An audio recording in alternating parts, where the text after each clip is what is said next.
أعوذ بالله من الشيطان الرجيم. بسم الله الرحمن الرحيم.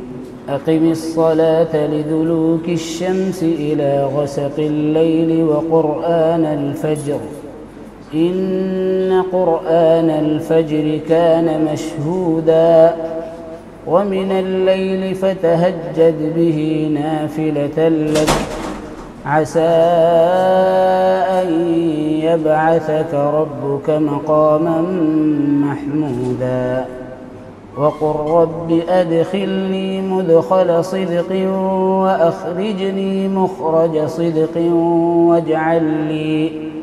واجعل لي من لدنك سلطانا نصيرا وقل جاء الحق وزهق الباطل إن الباطل كان زهوقا وننزل من القرآن ما هو شفاء